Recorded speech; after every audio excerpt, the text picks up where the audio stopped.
Hi, my kiddos. I want to do problem set 77 for you. Well, the first one was number 3, and it says a cook uses an aluminum fork with a mass of 25.0 grams to stir a pot of boiling water. The fork's temperature increases by 3.00 degrees Celsius.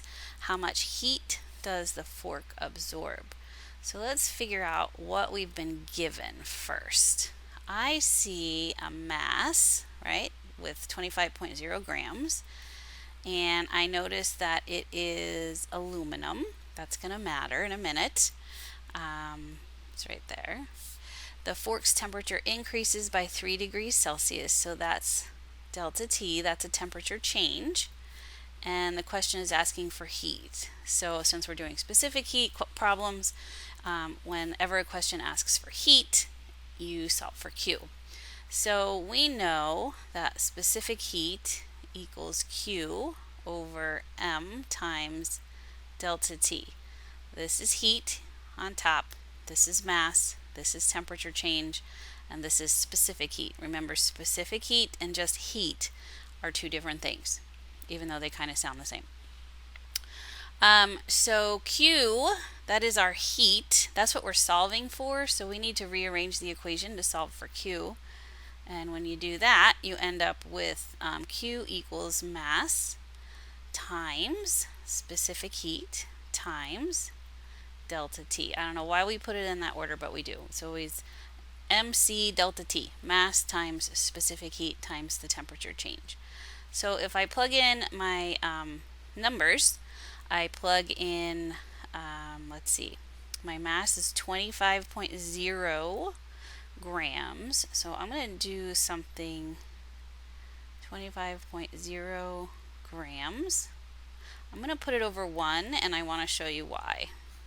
And then I plug in my specific heat. Now remember, it's aluminum, so we have to go look at the table right here for aluminum. And the specific heat is 0.9 joules per gram degree Celsius. So I plug in 0.90 joules per gram degree Celsius. Okay, and then I plug in my temperature change, my delta T, which the problem told me was 3.00 degrees Celsius. Put that over 1. And the reason I put it over 1 is because I want to show you how the units cancel. Grams are gone, and degrees Celsius are gone. And the only unit left is joules. And that's good because we're solving for heat. And our heat units are usually going to be in joules. So if I do the math on my calculator, please use a calculator, I get 25 times 0.9 times 3. So I get 67.5. I'm going to round that to 68 for significant digits, because my 0.90 there only has 2 significant digits. So the answer is 68 joules of heat. That's the final answer. That's a J and it looks funny, but that's the final answer. So whenever a problem, a specific heat problem, is solved, asks you to solve for just heat, solve for Q in the equation.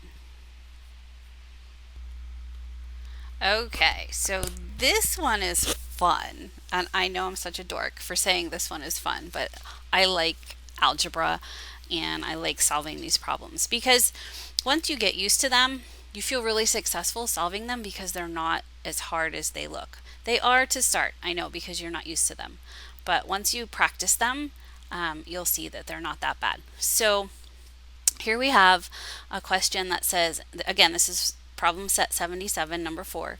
An iron sphere with a mass of 80 grams and an initial temperature of 5 degrees Celsius is placed into water. Get rid of my little dots there. Placed into water at 80 degrees Celsius. The final temperature of the system is 78.0 degrees Celsius. If the system is perfectly insulated, what is the mass of the water? So you can imagine you've got this, maybe like a styrofoam cup, right? And it's insulated. And yes, Mrs. Kitson can't draw. And yes, I just referred to myself in the third person. So here's my styrofoam cup. And inside the styrofoam cup is some iron. And so it's placed in this, there's some little iron shot, maybe little circles of iron, right? And we put it in the water. There's my water.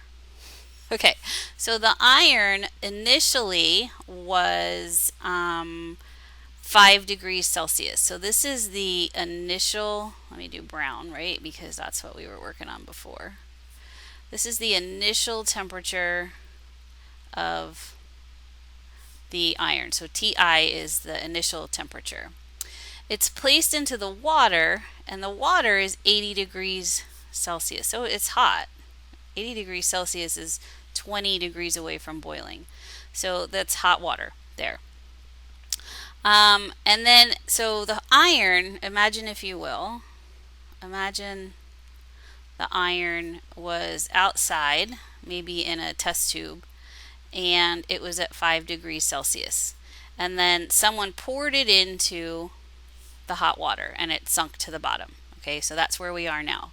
So initially the iron was 5 degrees Celsius, and now it says the final temperature after you pour the iron in, now the whole system, right, has a temperature of 78 degrees Celsius. So initially the water was 80 and the iron was 5 degrees Celsius. After you put the iron in, the water cooled down a little bit, didn't it? It went from 80 degrees Celsius to 78 degrees Celsius. But the iron went from 5 degrees Celsius to 78 degrees Celsius because this is a closed system.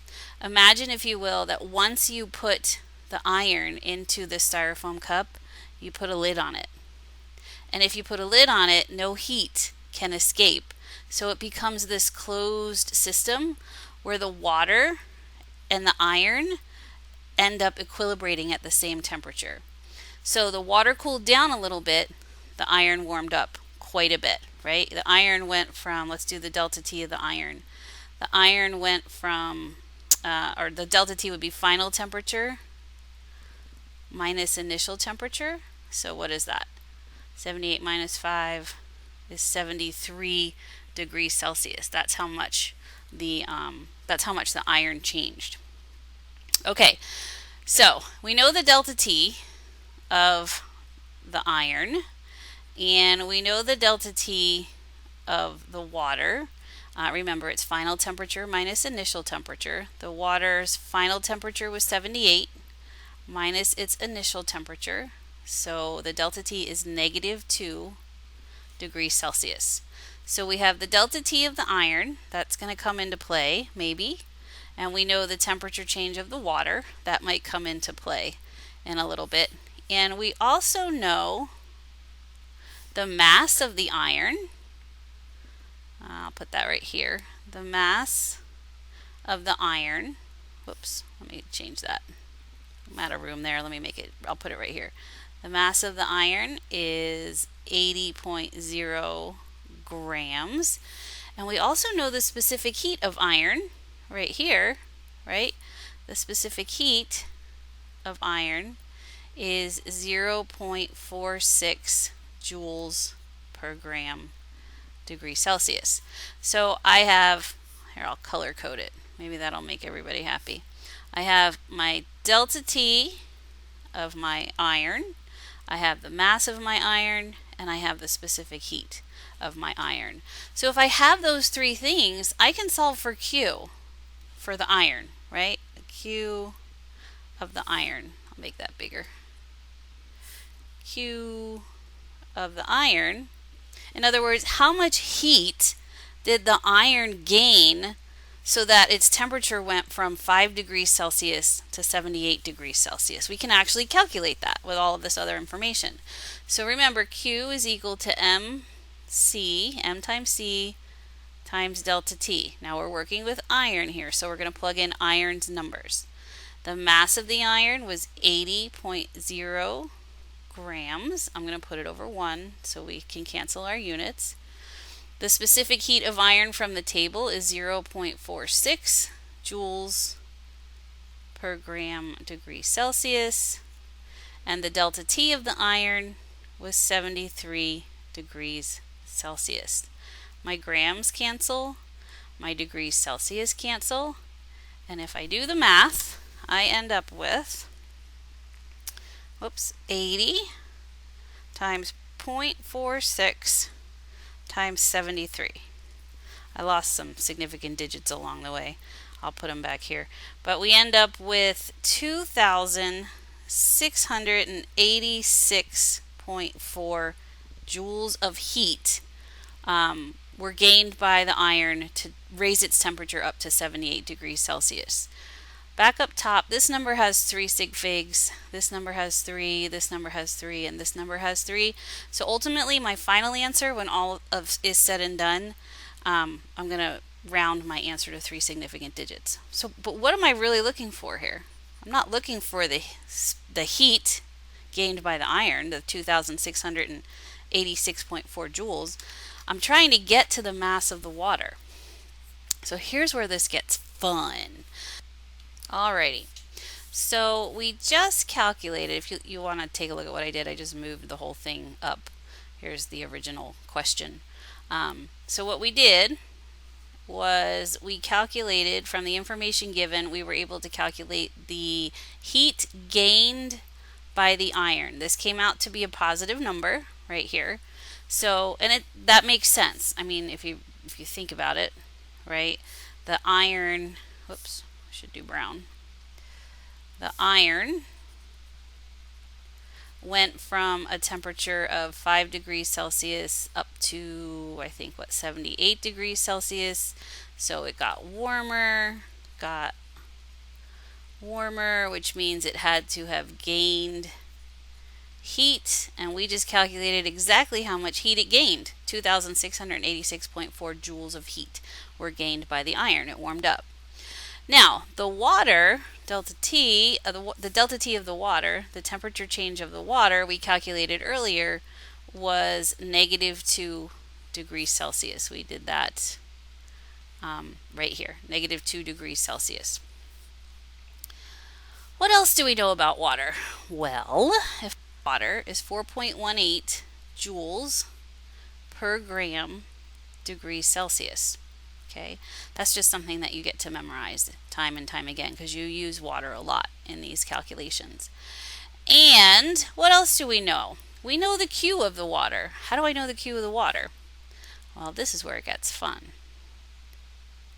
If the Q of the iron, so the heat gained by the iron, is equal to 2,686.4 joules of heat, where did it get that heat from?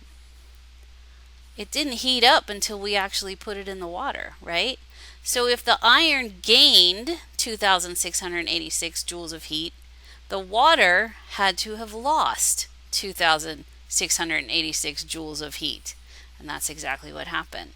So the Q water is equal to, let's do this, QFE is equal to negative Q water.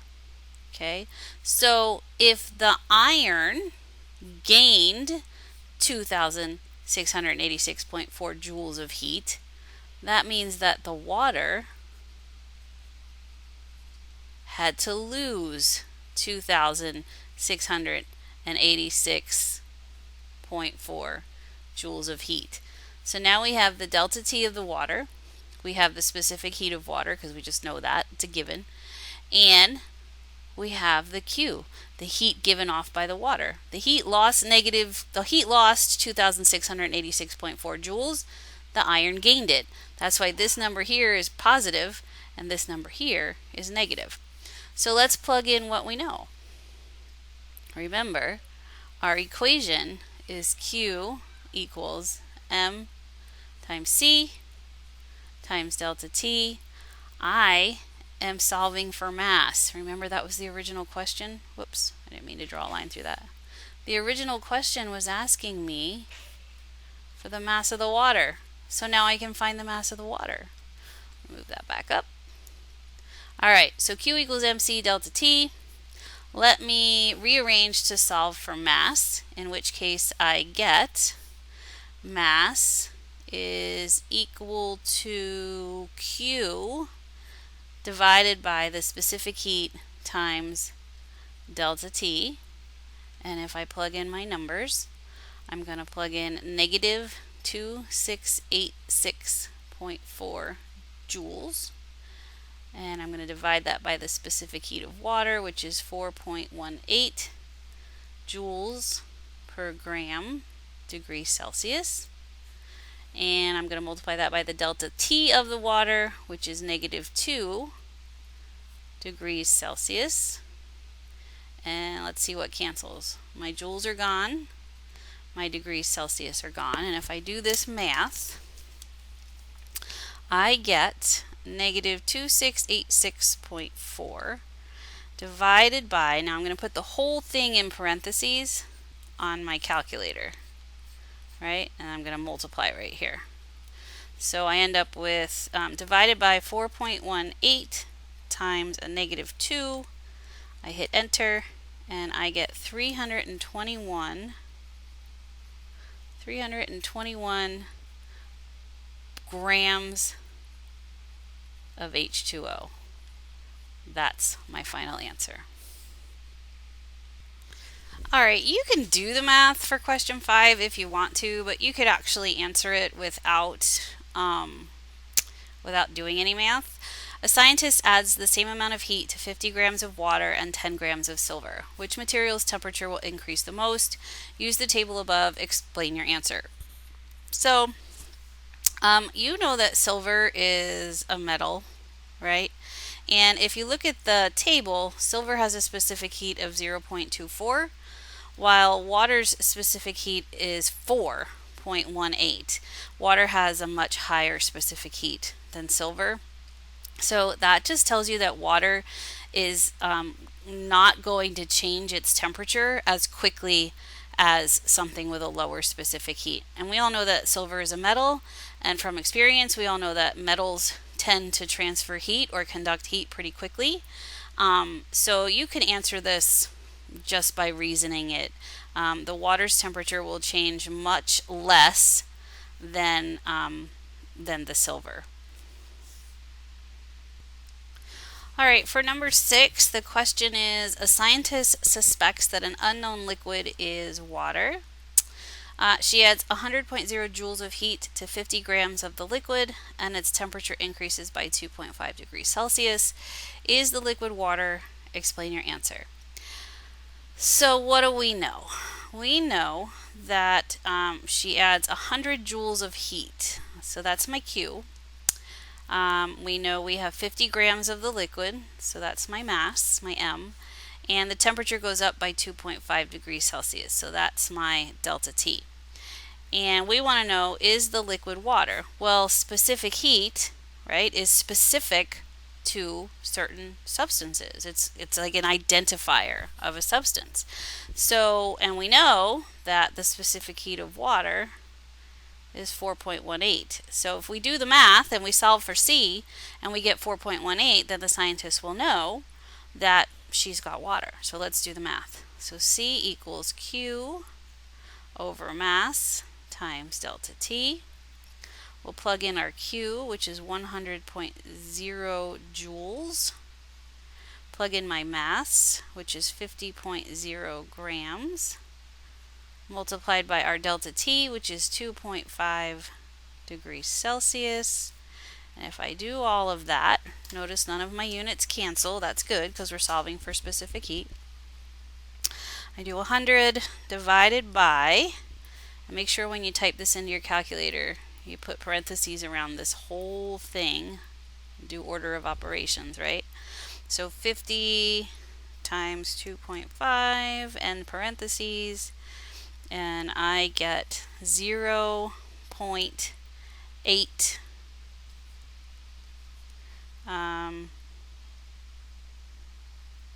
joules per gram degrees Celsius. Now, what we don't know is what this substance or this liquid is. There's nothing here in this table that matches 0.8. So There's nothing in this table to help us figure out what the substance is, but what we do know is that it's definitely not water. Because if it was water, this would have come out to be 4.18. I hope that helped.